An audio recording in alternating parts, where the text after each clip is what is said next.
My wife got me one of those DNA test kits for my birthday. I thought it was a total joke. You spit in a tube, mail it off, and forget about it. I wasn't searching for anything. I knew who I was. I knew my family, or so I thought. A few weeks later, an email popped up on a Tuesday afternoon. Your results are ready. I clicked on it, barely paying attention while at my desk, and then I saw the words that stopped everything. Parent-child relationship. Not detected. I just stared at the screen. This had to be wrong. I refreshed the page. I logged out and logged back in. The result was the same. The man I called Dad wasn't my biological father. I actually laughed out loud. My coworkers turned to look. It had to be a mistake. A lab error, a mix-up, anything but the truth. To be sure, I ordered another test from a different company. Same kit, same process, same earth-shattering answer. That night, I drove to my parents' house.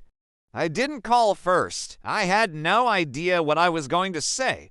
My mom answered the door with her usual warm smile. "Everything okay?" she asked, her eyes full of concern.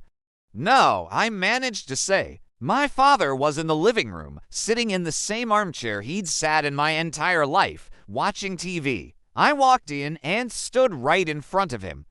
I took a DNA test, I said. My voice sounded strange, even to me. He slowly, far too calmly, muted the television, and he asked, "It says you're not my father." The silence in that room was deafening. My mother just sank onto the couch, her face pale. But my father ... he didn't move. He just closed his eyes for a second. "I always wondered when this day would come," he said, his voice quiet. My chest felt like it was being crushed. "You knew?" I asked, my voice cracking. He nodded. Yes. My mother started to cry then, soft, broken sobs, like she'd been holding them in for 30 years. My father looked at me, his hand steady, his voice completely controlled, and gestured for me to sit down. "Your mother was pregnant when we met," he said. The floor felt like it was tilting beneath me. "She was young," he went on. Scared, alone, he explained that my biological father wanted nothing to do with me or my mom. He just vanished. "I loved her," my father said, looking at my mother. "So I stayed." I just shook my head, trying to process it. All these years, I stammered.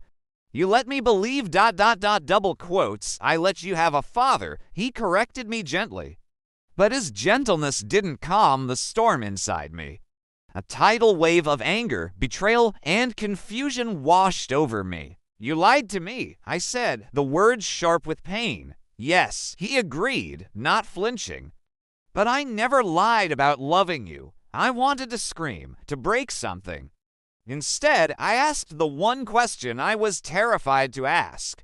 Who was he? My mother wiped her tear-streaked face. "He doesn't know you exist," she whispered. "And he never will." I didn't sleep that night. My whole life replayed in my head.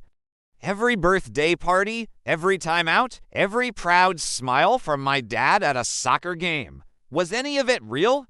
The weeks that followed were brutal. I shut down. I ignored their calls, skipped our regular Sunday dinners. I just couldn't face them. My father kept texting me. They were short messages, never pushy, never trying to make me feel guilty. Just ... I'm here when you're ready. One day, I just snapped. I texted back, "What if I want to meet him?" His reply came almost instantly. "I won't stop you." That wasn't what I expected. I thought he'd fight it, be angry, be hurt, but he didn't. So I started digging. I used the DNA database, connecting with distant relatives, following the digital breadcrumbs. And then a name surfaced, then a face. A photograph of a man who looked ... like me, unnervingly like me. I stared at that picture for a long, long time.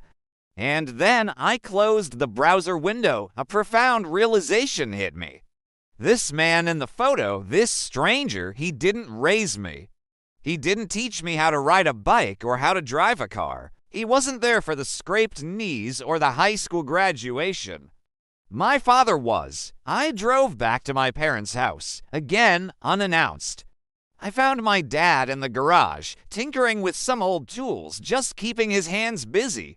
"I don't know who I am anymore," I said, the words tumbling out. He stopped what he was doing, wiped his greasy hands on a rag, and looked me straight in the eye. "You're the boy I chose," he said, and that broke me. All the anger just dissolved. I was afraid, he admitted, his voice thick with emotion. "I was always afraid that if you ever found out, you'd leave." I swallowed the lump in my throat.